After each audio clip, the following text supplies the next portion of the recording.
Hello बच्चों, नमस्कार। हम पढ़ रहे थे प्रकाश का परावर्तन। क्या पढ़ रहे थे? प्रकाश का परावर्तन। क्या पढ़ रहे थे? प्रकाश का परावर्तन। हमने देखे थे कि जब कोई प्रकाश किरण किसी चिकने अपारदर्शी माध्यम से आके टकराती है, किसी तल से आके टकराती है, तो उसी माध्यम में वापस लौट जाती है। ये परिघटना हमने पढ़ी थी किसी में प्रकाश के परावर्तन के अंदर। तो हमने इसके यहाँ पर एक यूज किया था शब्द पिछली क्लास में, और वो था परावर्तक पृष्ठ। क्या था? परावर्तक पृष्ठ। क्या था? परावर्तक पृष्ठ शब्द हमने काम में लिया था। तो ये परावर्तक पृष्ठ क्या होता है, इसके बारे में हम आज अध्ययन करेंगे। इसके बारे में क्या करेंगे? आज अध्ययन करेंगे। तो देखो आज क्या करते हैं, शुरुआत परावर्तन के इसी टॉपिक के अंदर करते हम पढ़ेंगे आज परावर्तक पृष्ठ। क्या पढ़ेंगे? परावर्तक पृष्ठ। देखो जो भी कोई पृष्ठ है, कोई भी है, वो परावर्तन की घटना प्रदर्शित कर रहा है, वो सभी क्या है? आपकी परावर्तक पृष्ठ है, सभी होंगे परावर्तक। विशेषकर हम दर्पण का उपयोग करते हैं परावर्तन की घटनाओं का अध्ययन करने के लिए। किसका उपयोग करते हैं? दर्पण का। तो परावर्तक पृष्ठ का निर्माण हम कैसे करेंगे, कैसे बनेगा अपना परावर्तक पृष्ठ जिसके अंदर हम साफ और स्वच्छ अपना प्रतिबिंब देख सकें? तो एक नॉर्मल कांच होगा। क्या होगा? कांच। ये आपका होगा एक नॉर्मल कांच होगा। इस कांच के एक साइड में आप क्या करोगे? या तो एल्यूमिनियम लोगे या फिर चांदी। चांदी महंगी है तो उसका काम कोई नहीं करेगा और उसको काम में भी कोई नहीं लेगा, तो हम यहां पर करेंगे एल्यूमिनियम की पॉलिश। एल्यूमिनियम की पॉलिश। जैसे एल्यूमिनियम की पॉलिश करेंगे तो एक परावर्तक पृष्ठ के रूप में कार्य करने लग जाएगा। अब दर्पण। दर्पण क्या होता है? दर्पण वह वस्तु है जिसके अंदर हम किसी भी प्रतिबिंब को साफ व स्वच्छ रूप से देख सकते हैं। वो क्या कहलाएगा? आपका दर्पण। क्या कहलाएगा? दर्पण। दर्पण क्या है? जिसके अंदर हम किसी भी प्रतिबिंब को, अपने किसी भी प्रतिबिंब को साफ व स्वच्छ देख सकते हैं, वो क्या कहलाएगा? दर्पण। तो देखो आप दर्पण को पढ़ते हैं। यहां पर अपना है दर्पण। अब ये दर्पण दो प्रकार का होगा। पहले मुख्य रूप से दो प्रकार होगा। पहला होगा समतल दर्पण। कैसा? समतल दर्पण। दूसरा होगा गोलीय दर्पण। कैसा दर्पण? गोलीय दर्पण। एक होगा आपका समतल दर्पण, दूसरा होगा आपका गोलीय दर्पण। अब जो ये समतल दर्पण होगा, सॉरी, ये गोलीय दर्पण होगा, ये फिर दो प्रकार के होंगे। ये फिर से दो प्रकार होंगे। पहला तो इसमें होगा उत्तल दर्पण, और इसमें होगा दूसरा अवतल दर्पण। कौन होगा? अवतल दर्पण। देख रहे हो? दर्पण के मुख्य रूप से कितने भाग? दो भाग होंगे। कौन कौन से? समतल दर्पण, दूसरा गोलीय दर्पण। गोलीय दर्पण कितने प्रकार होगा? दो प्रकार होगा। पहला कौन सा होगा? उत्तल, दूसरा अवतल दर्पण होगा। अब समतल दर्पण किसे कहेंगे? हमें समतल दर्पण किसको कहेंगे? कि हम किस पृष्ठ को देखें, किस दर्पण को देखकर हम समतल दर्पण कहेंगे? तो इसके अंदर आप लिखोगे कि वे दर्पण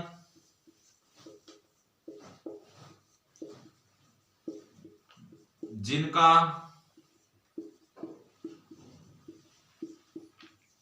परावर्तक पृष्ठ समतल हो, वे दर्पण जिनका परावर्तक पृष्ठ कैसा हो बेटा? समतल। जैसा कि दर्पण आप घर में काम में लेते हो, सुबह सुबह स्कूल जाने के लिए, कोचिंग जाने के लिए तैयार होते हो, तो आपके हाथ में एक शीशा होता है, उसके पीछे पॉलिश की हुई होती है, और आप उसमें अपना मुखड़ा निहारते हो, अपना चेहरा देखते हो उसके सामने खड़े होगे। तो उसका आप कभी भी आप उसको छू के देखोगे तो आगे से वो बिल्कुल सीधा होगा, समतल होगा।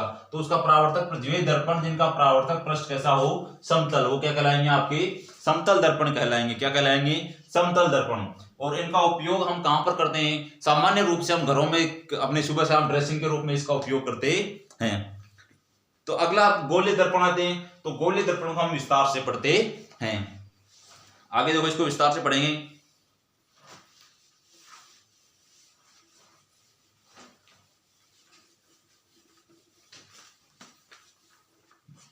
अब हेडिंग लगेगी अपनी गोलीय दर्पण।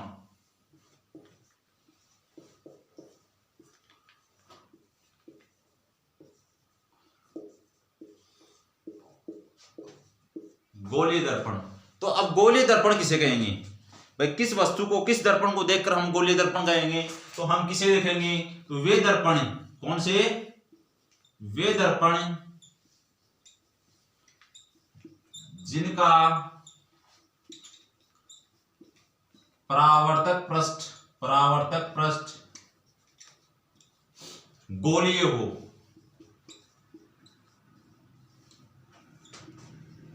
गोलीय हो मतलब कि वो उत्तल भी हो सकता है आपका, अवतल भी हो सकता है। तो उसका परावर्तक पृष्ठ ऐसे हो सकता है या ऐसे भी हो सकता है, मतलब कि एक गोले के रूप में होगा, वक्रित होगा थोड़ा सा, तो उसको क्या बोलेंगे? गोलीय दर्पण। गोलीय दर्पण का पहला पार्ट है, पहला भाग जो है हमने पढ़ा था उत्तल दर्पण। उत्तल दर्पण। तो उत्तल दर्पण कौन से होंगे? देखो पहले समझो इसको। उत्तल दर्पण उसे कहेंगे जैसे कि कोई गोला है, और गोलीय दर्पण का निर्माण भी किससे करते हैं? कोई कांच का खोखला गोला है, इसका एक हिस्सा काट लेंगे ऐसे। अभी देखो ये इतना हिस्सा काटने के बाद में देख रहे हो सभी, ये इतना हिस्सा निकल के आगे ऐसे निकल के आया, ऐसे आया। अब इसके अगर आप बाहर की ओर पॉलिश कर रहे हो तो परावर्तक पृष्ठ कौन सा हो गया? अंदर वाला। कौन सा हो गया? ये वाला आपका परावर्तक पृष्ठ हो गया कि नहीं हो गया? कौन सा हो गया? परावर्तक पृष्ठ हो गया कि नहीं हो गया? हाँ जी हो गया।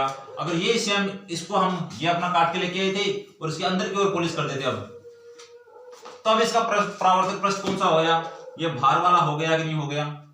तो जिसका परावर्तक पृष्ठ बाहर की ओर उभार खाया हुआ है, जैसे उभार आया है ना इसके अंदर बाहर की ओर, इस प्रकार से इसका परावर्तक पृष्ठ है, अंदर की ओर पॉलिश है, तो वो होगा आपका उत्तल दर्पण। और जिसके पॉलिश बाहर की ओर होगी और परावर्तक पृष्ठ अंदर की ओर होगा, वो कहलाएगा आपका अवतल दर्पण। क्या कहलाएगा? अवतल दर्पण। तो इसके अंदर लिखेंगे सभी बच्चे, उत्तल दर्पण में लिखेंगे वह गोलीय दर्पण, वह गोलीय दर्पण जिसका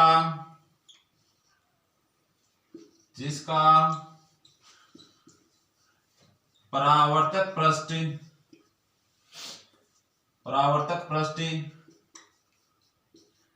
बाहर की ओर वक्रित हो। क्या कहलाएगा आपका? उत्तल दर्पण। उत्तल दर्पण देखो कैसे बनेगा, ये आपका बनेगा उत्तल दर्पण। ये चित्र बना उत्तल दर्पण का। दूसरी बात, ये तो आ गया इसका पॉलिश वाला हिस्सा, इधर तो है इस पे पॉलिश। ये है आपका परावर्तक पृष्ठ। कैसा है? परावर्तक पृष्ठ। डायग्राम के रूप में देखोगे तो यह आपका परावर्तक उत्तल दर्पण है। दूसरा काम ये क्या करता है? उत्तल दर्पण क्या करता है? प्रकाश किरणों को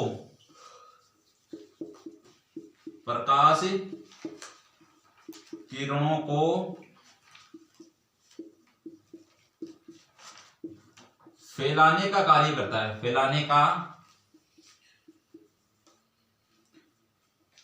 कार्य करता है। अब ये फैलाएगा कैसे? देखो ये आपका दर्पण है, देख रहे हो, उत्तल दर्पण हमने ऐसे बनाया, ये उत्तल दर्पण है। अब कोई प्रकाश किरण इस पे आएगी इधर से, यहां टकराने के बाद किधर जाएगी? ये बाहर की ओर घुमा हुआ तो बाहर की ओर निकलेगी इधर। दूसरी कोई प्रकाश किरण आएगी, इससे टकराएगी तो इधर जाएगी। देख रहे हो? तो फैल रही नहीं। तो हमने भी ये लिखा है कि ये क्या करता है? हमेशा फैलाने का कार्य करता है। क्यों?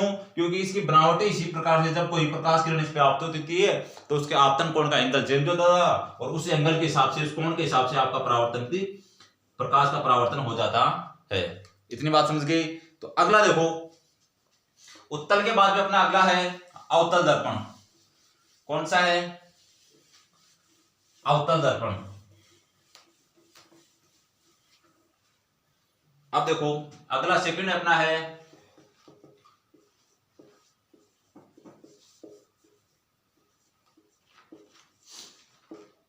अवतल दर्पण।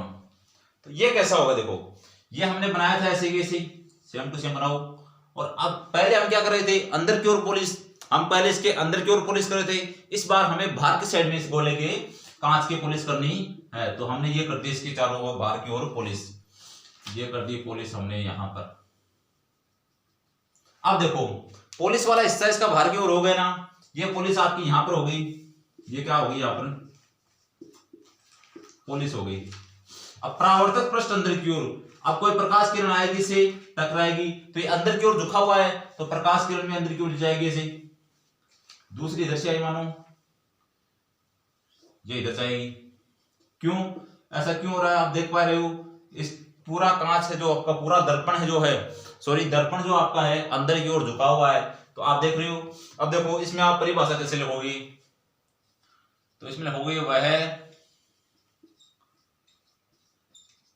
गोलीय दर्पण जिसका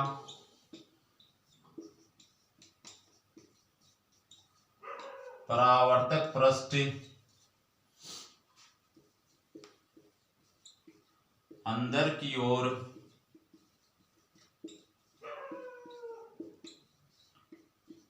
वक्रित हो। अब देख रहे हो यह हमेशा क्या कर रहा है, प्रकाश किरणों से वितरित कर रहा है। तो यह हमेशा या अवतल दर्पण हमेशा प्रकाश किरणों को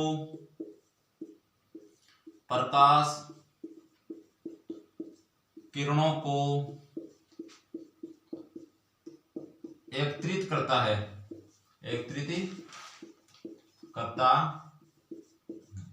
यह आप इसके साथ में डायग्राम बनाओ, यह आपका इधर वाला हो जाएगा परावर्तक पृष्ठ, ये क्या हो जाएगा आपका परावर्तक पृष्ठ। मैंने आपको ये समझाया कि वह गोलीय दर्पण जो क्या करता है अंदर की ओर, देख रहे हो किधर अंदर की ओर वक्रित है, जिसका परावर्तक पृष्ठ देख रहे हो अंदर की ओर मुड़ा हुआ है ना, तो ये क्या कहलाएगा आपका अवतल दर्पण। और ये क्या करता है हमेशा प्रकाश की किरणों को एकत्रित करने का कार्य करता है। अब इनसे संबंधित कुछ परिभाषाएं हैं, इनसे संबंधित कुछ परिभाषाएं हैं, उन परिभाषाओं को हम एक एक करके भी अध्ययन करेंगे, क्योंकि आगे जाकर हम जब दर्पण के द्वारा प्रतिबिंब का निर्माण करेंगे तो उनकी आवश्यकता हमें होगी। तो देखो कौन कौन सी है वो, उनके बारे में भी अध्ययन करते हैं। तो पहले देखो समझो आराम से उस चीज को।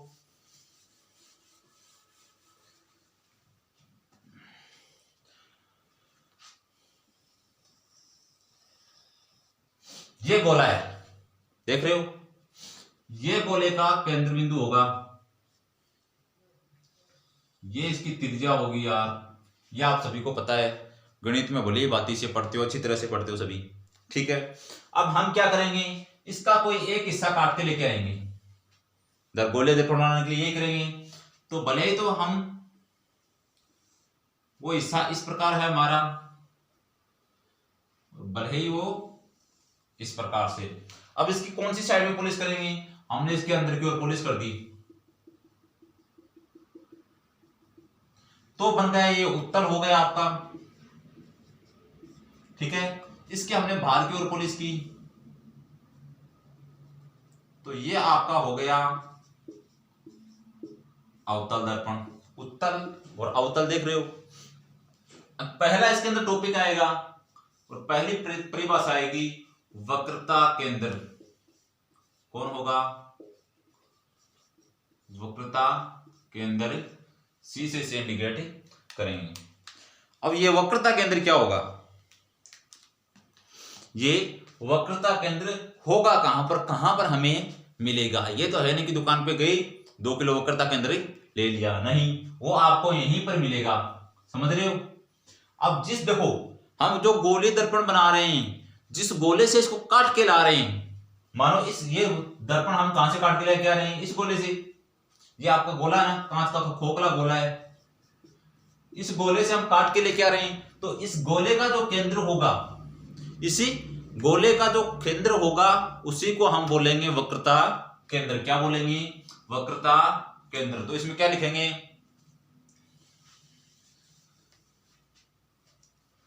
तो लिखेंगे गोलीय दर्पण,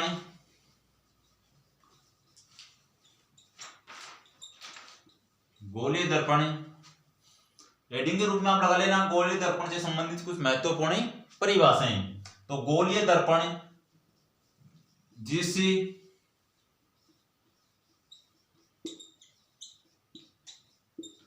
खोखले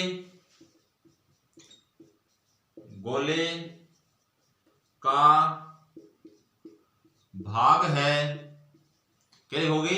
गोलीय दर्पण जिस खोखले गोले का भाग है उस गोले के केंद्र को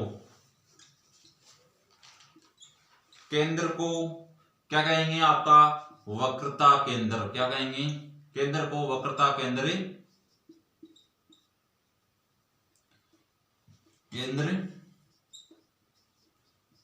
कहते, जैसा आपका वक्रता केंद्र सी हमने आपको यहां पर बताया है। दूसरी बात आती है वक्रता त्रिज्या की। किसकी? वक्रता त्रिज्या। अब देखो हमने इसको कहां से काटा? इस गोले से काटा ना, तो इस गोले की खोखले गोले की जो त्रिज्या होगी वही क्या कहलाएगी? आपकी वक्रता त्रिज्या। क्या कहलाएगी? आपकी वक्रता त्रिज्या कहलाएगी। तो वक्रता त्रिज्या किसे कहेंगे? तो आप लिखना चाहो तो इसमें लिख सकते हो कि गोलीय दर्पण का गोलीय दर्पण जिस खोखले गोले से काटकर बनाया गया है उस खोखले गोले की त्रिज्या को क्या कहेंगे? वक्रता त्रिज्या कहेंगे। क्या कहेंगे? वक्रता त्रिज्या। इसके अंदर लिख सकते हो आप। और तीसरी अपनी पॉइंट आता है, वो आता है आपका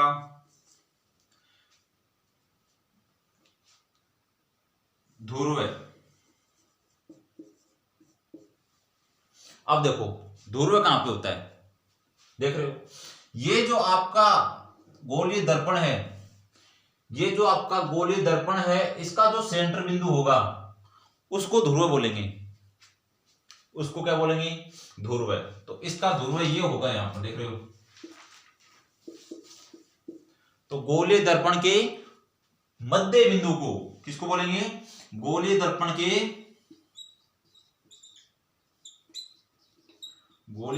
के मध्य बिंदु को हम क्या बोलेंगे? मध्य बिंदु को क्या बोलेंगे? मध्य बिंदु को क्या बोलेंगे? हमें ध्रुव बोलेंगे। इंडिकेशन अपना P होगा इसका। ठीक है, इतनी बात समझ गई। अब अगला एक चौथा टॉपिक का पॉइंट आता है आपका, वो आता है मुख्य फोकस का। मुख्य फोकस का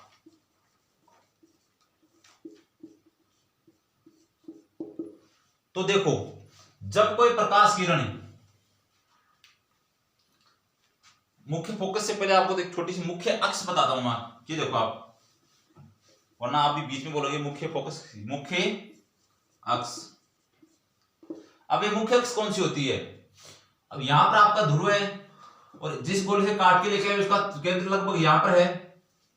तो इस ध्रुव और वक्रता केंद्र को मिलाने वाली जो एक काल्पनिक रेखा है, कैसी रेखा? काल्पनिक जो रेखा है उसको बोलते हैं मुख्य अक्ष। तो किस किस को मिलाती है? ध्रुव व वक्रता केंद्र को मिलाने वाली, क्या करने वाली? मिलाने वाली काल्पनिक रेखा, काल्पनिक रेखा क्या कहलाती है? आपकी मुख्य अक्ष। देख रहे हो, भले उत्तल दर्पण है तो भी उसके अंदर ये है अंदर की ओर। चाहे आपका अवतल दर्पण होगा, उसका भी सी वक्रता के अंदर यहां पर होगा, उसका ध्रुव P यहां पर होगा। और इसको मिलाने वाली ये जो काल्पनिक रेखा है, ये जो आपकी रेखा है वो क्या कहलाएगी? आपकी मुख्य अक्ष। अगला पॉइंट जो आपका है वो है मुख्य फोकस। मुख्य फोकस। अब ये क्या है? जब कोई प्रकाश किरण इस मुख्य अक्ष के समांतर आएगी, किसके? मुख्य अक्ष। जब कोई मुख्य प्रकाश किरण मुख्य अक्ष के समांतर आपतित होगी, किसके समांतर? मुख्य अक्ष के समांतर आपतित होगी, तो परावर्तन के पश्चात वह जिस बिंदु पर एक दूसरे को प्रतिच्छेद करेंगी, एक दूसरे को काटेंगी, वही बिंदु आपका क्या कहलाएगा? मुख्य फोकस। क्या कहलाएगा? मुख्य फोकस। तो मुख्य फोकस में आप सभी लिखोगे कि मुख्य अक्ष के समांतर आपतित प्रकाश किरणें परावर्तन के पश्चात जिस बिंदु पर एक दूसरे को प्रतिच्छेद करेंगी वह बिंदु आपका क्या कहलाएगा? मुख्य फोकस। क्या कहलाएगा? मुख्य फोकस। क्या कहलाएगा? मुख्य फोकस। अब 5 नंबर और 6 नंबर देखो, पॉइंट अगला होगा अपना, ये बताते हैं सभी। मुख्य फोकस के बाद में होगा आपका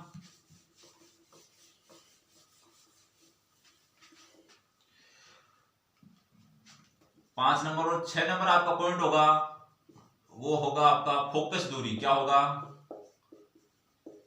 फोकस दूरी। अब देखो, हमने ये बनाया दर्पण, ये की हमने पुलिस, ये आपका लगभग सी, यहां पर पी, यहां पर प्रकाश किरणें एक दूसरे को काट रही है यहां पर ऐसे, तो ये मान लो आपका एफ, ये क्या आपका एफ। तो आपकी फोकस दूरी कौन सी होगी? ये मुख्य फोकस से लेके ध्रुव के बीच की दूरी, देख रहे हो? मुख्य फोकस से लेके ध्रुव के बीच की दूरी।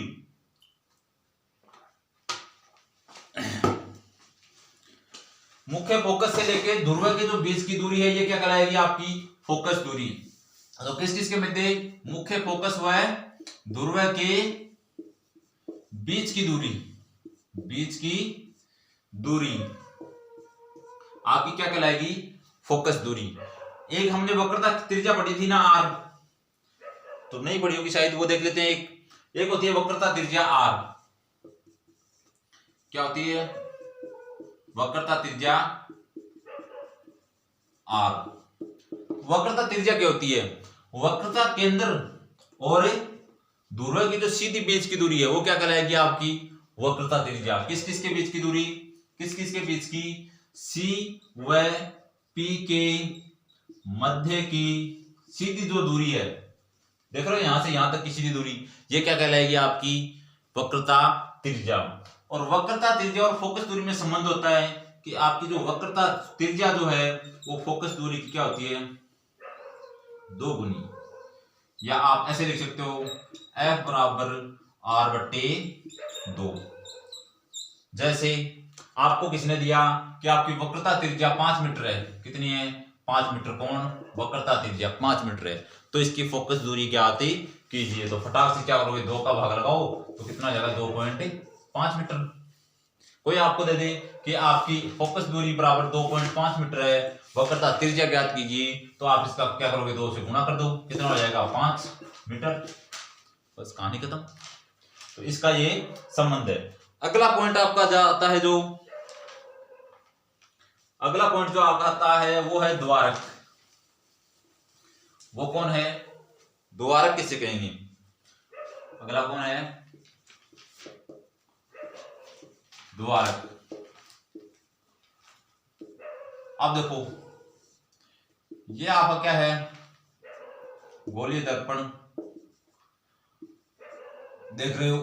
ये जो है गोलीय दर्पण, देख रहे हो? गोलीय दर्पण का जो प्रकाश किरणें प्रवेश कर रही हैं, ये जो बिंदु हैं आपके, इनके बीच के M और N, ये क्या है? आपका द्वारक। क्या है आपका ये? द्वारक। क्या है? द्वारक। समझ रहे बात को? नहीं समझे? जो आपका ये परावर्तक पृष्ठ नहीं है, वो ये वाला परावर्तक पृष्ठ, ये जो परावर्तक पृष्ठ जो है आपका, देख रहे हो? ये वाला, इसका जो ये व्यास है यहां से लेके यहां तक की जो ये सीधी दूरी है, ये वाली, ये क्या कहलाएगी? आपकी क्या कहलाएगा? द्वारक। क्या कहलाएगा? द्वारक। तो इसमें क्या लिखोगे? परावर्तक पृष्ठ की क्या लिखोगे? परावर्तक पृष्ठ। परावर्तक पृष्ठ क्या? आपको परावर्तक पृष्ठ ना, इसका जो व्यास है, परावर्तक पृष्ठ के व्यास को क्या कहते हैं? द्वारक। क्या कहते हैं? द्वारक। अब देखो, एक डायग्राम बनाता हूं, इसके अंदर समझो सभी क्या क्या चीजें कौन कौन से मैंने पढ़ी हैं। भले ही वो उत्तल हो जाए अवतल, दर्पण दोनों के लिए एक सेम काम आएगी थी। हमने ये बनाया, ये बनाया, ये बनाया, इसके बीच में F बनाया, और